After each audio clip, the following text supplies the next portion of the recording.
So we've finished transferring the data from the data import table to the data verification table, and now we are on the final form in the series. And what we do on this form is we assign initial flags to our ozone data. So we do an initial review of our ozone data, and we also move the data from the verification table to its permanent home in the data archive table. So I begin with step K, and that's the update pollutants and units step. And you'll notice that the toolbox already populated the pollutant. It already selected ozone for me, so I don't need to do that. I just need to select the concentration units, and I check in my database logbook just to make sure that my units are ppb, and that's what I have written down. So I go ahead and select concentration units of ppb, and then I click on the Update Selected Pollutant and Units button. Make sure you click on this button, otherwise the units don't get updated. So it tells me I'm about to write an update query, so I click yes. And it tells me that 336 rows are being updated. That number is starting to look very familiar. That matches my database logbook for the number of records in the new import.txt file. So I click yes. Now the toolbox is ready to assist me with the initial data review process and qualifying or flagging. I use the term qualifying and flagging interchangeably. They're the same thing. So in these steps, we can assign qualifiers or flags to any of the data that we are suspect about. So that all of this is wrapped up in step L, which is this middle section of the form right here. Qualifying flagging data based on these certain things. I also want to note that flags do not exclude the data from AQS files that you generate with the toolbox. They don't exclude the data from toolbox reports or charts, and they don't exclude the data from any future calculations you perform with the toolbox. In other words, flags do not invalidate your data. You only use the flags to mark the data for further analysis, and that further analysis is what we do in the final data validation step of the toolbox. So it's very useful to assign flags to your data, because that makes it easier for you to find data that you have marked as suspect later on in the process. So it's not mandatory that you complete the flagging steps, but it's highly recommended you do so because it sure helps you out later on in the process. So the flagging step is divided into 3 sub-steps based on different reasons you might want to flag your data. We start with flagging data based on concentration value, and that's sub-step L1. And there's 2 different concentration analyses you can do with the toolbox. The first concentration analysis gives you the option of flagging data that are outside of a concentration range that you specify. So by default, the toolbox assigns some values into this range. The default value, which as you see here is 5, is set by the toolbox based on the federal methane detection limit. And until you set up the toolbox to export AQS files, meaning until you import the AQS sampling methodology for this pollutant in the toolbox assigns the most common MDL from available methodologies for the pollutants.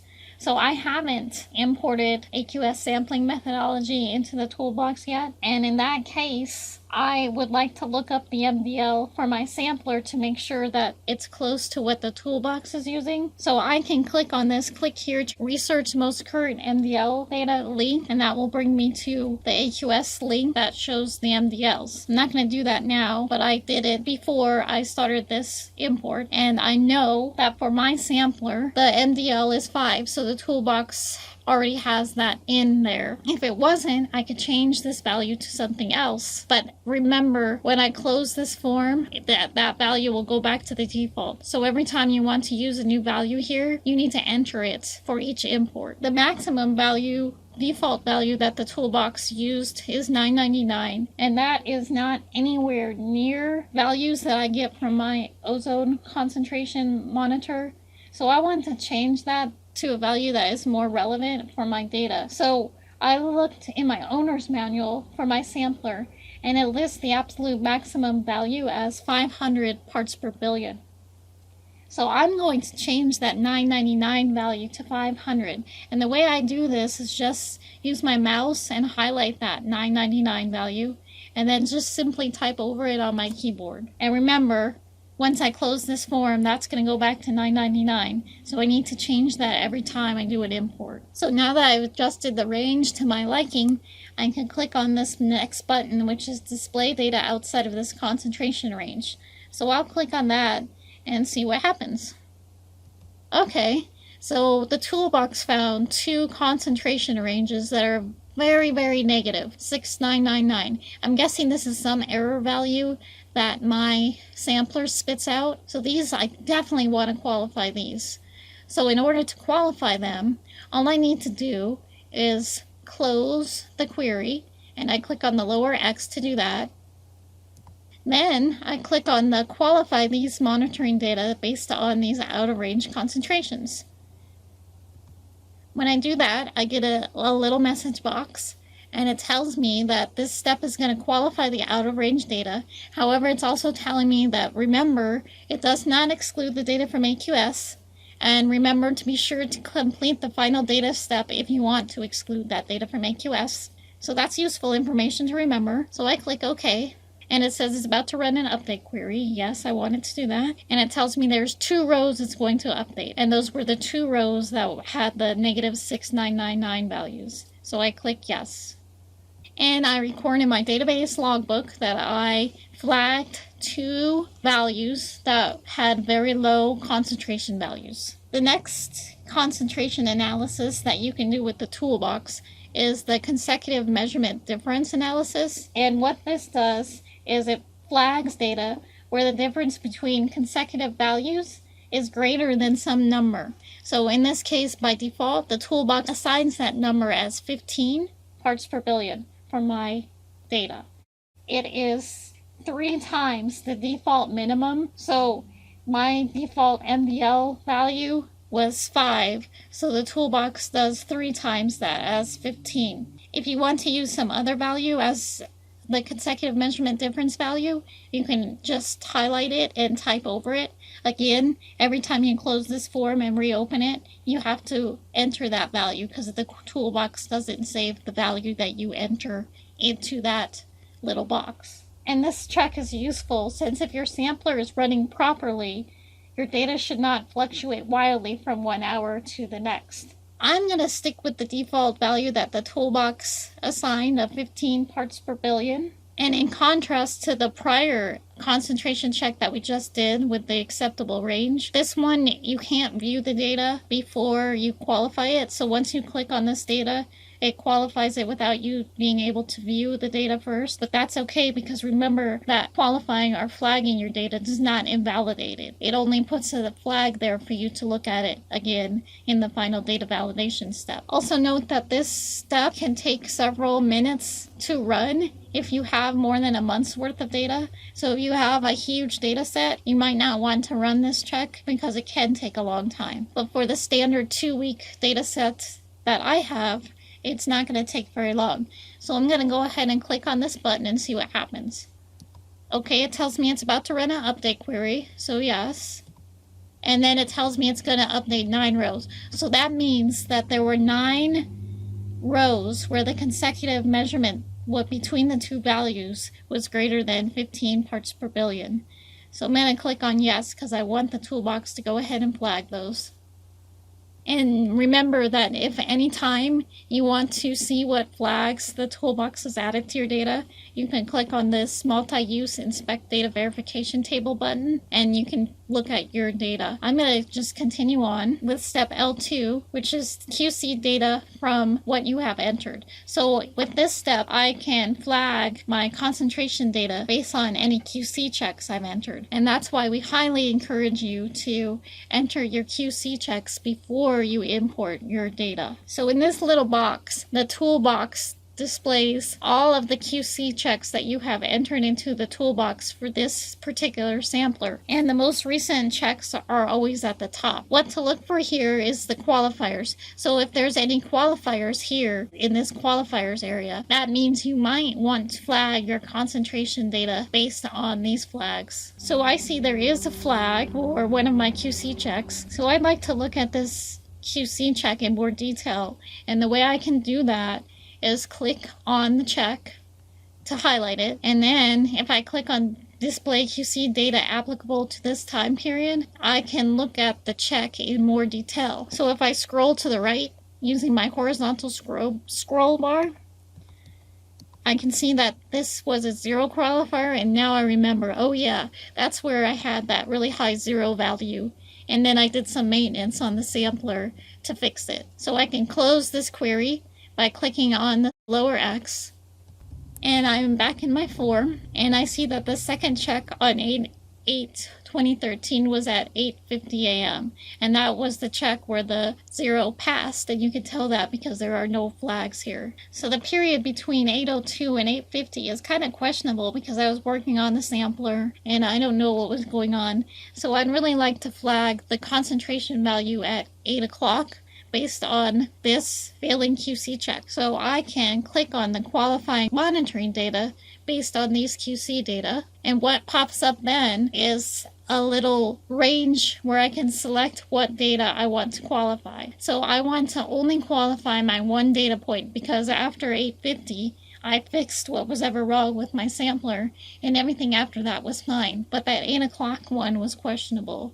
So I click on the drop down arrow and that shows me the range of my data set. So 8 o'clock a.m. was the one I want to qualify. So I'll click that. I only want to qualify one point. So I just have 8 o'clock to 8 o'clock. That's the only point I want to qualify. If I want to qualify 2, 8, and 9, I would select 9. I only want to qualify 1. So I click on that. And when I do that, I get this message box that says I'm going to run an update query. So I click yes, and it tells me I'm going to update one row. So that's what I wanted to do. I just want to flag the one row of data. So I click yes, and that goes away. And I've now qualified that one data point due to the failing 0 check. And I recorded my data log book that I flagged one row of data due to my failing quality control check at 8:02 a.m. on August 8th, 2013. So moving on to step L3, this sub-step allows me to flag data based on other external information. So maybe if I had a sampler logbook and I had something written in there that made me want to flag additional data, I could do that here. In my example, I don't have any external logbook that makes me want to flag additional data. So I am just going to skip this step and go on to step M. So step M is going to allow me to transfer the data from the verification table to the archive table. So the first thing I want to do is inspect the data verification table and make sure I am ready to archive that data. So I click on Inspect Data Verification Table button, and that brings up this table. And I can see in this table that most of my columns have now been filled in. The columns that have not been filled in are to the right of the date time column, and those are my meteorological data. And since I'm not currently importing net data, those are not filled in, which is correct. Another couple that are not filled in is the year and the Julian date columns. And my data were not in serial date format, so those are not filled in, and that is also fine. I can also review the flags that I've assigned to my data here, and you'll see this is the first flag, the L1Z flag that I assigned due to the failing QC check, and then the HD15 flag was the flag that I assigned for the consecutive measurement difference greater than 15 parts per billion. If I continue to scroll down using the vertical scroll bar here, I can see my other flags. Here are my R flags, and the R flags were for the out-of-range concentration values of -6999. So I'll quickly scroll through the rest of my data to make sure I don't see anything weird like empty rows or symbols in my data, but I don't, so everything looks good. I think I am ready to move this data to its permanent home in the data archive table. So I close this table by clicking on the lower X. And now I click on the transfer from data verification to data archive table button.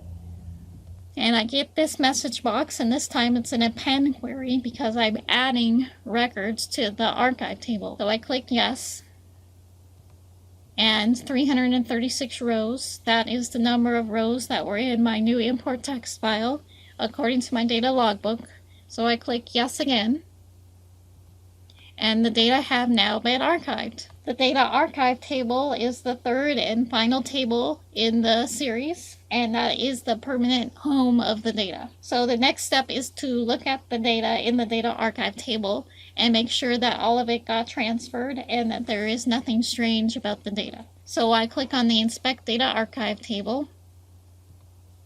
And notice that this looks exactly the same as the verification table. One thing to remember is that you're looking at the archive table. So right now, if you look at the left-hand side of the screen, there's only 336 records in here.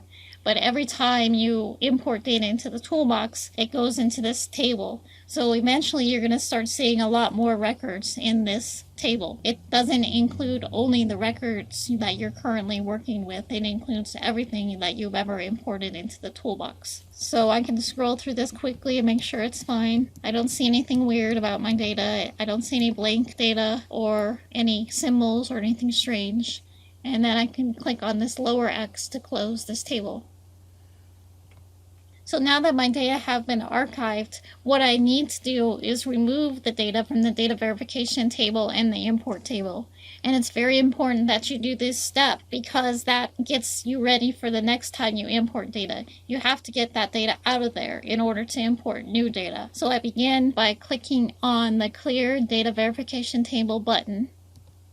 And that says I'm about to run a delete query, and that's what I want because I want to get that data out of the verification table since it's already been archived. So I click yes, and it says I'm about to delete 336 rows, and that's the number I need because that matches the number of records in my new import.txt file. That's in my database logbook. So I click yes. And that data is now out of the verification table. I now have three options as demonstrated by these three buttons. I can close the form and clear the data import table. So that means I'm going to close all of the forms and get rid of the data import table. My other option is to enter metadata or other pollutant concentrations data from the same text file, and that would be the case if my text file had multiple pollutants in it. For example, it had ozone as well as PM2.5 as well as carbon monoxide, or my metadata was also in the same text file. That's not the case for me. The next option is to enter metadata or other pollutant concentration data from a different text file. And that's the one I'm going to use because I am ready to import my PM2.5 data. That's in a different file. And so I'm going to click on this button. And I get this message box that says that this is going to delete the data import table. And if you completed the upload of data into the archive table, then click OK. If there's still data you need to archive, click cancel. I've archived everything that's in the import table, so I'm going to click OK to get rid of that table and ready it for my PM2.5 import. And now I'm taken back to the data import form, and I'm ready to import my PM2.5 data. One more thing that I need to do that's outside of the toolbox is I need to get rid of my new import.txt file because I've already imported it, and when I import my PM2.5 data, I need to name that new import.txt. So I need to get rid of that file to make room for the PM2.5 import. So I'll go into the Tribal Data Toolbox folder, and it's already selected, so I will just click delete on my keyboard to get rid of this file. And it says it's going to the recycle bin. That's what I want. And I click yes. And now that completes the import process for my ozone file, and I am ready to import my PM2.5 data file.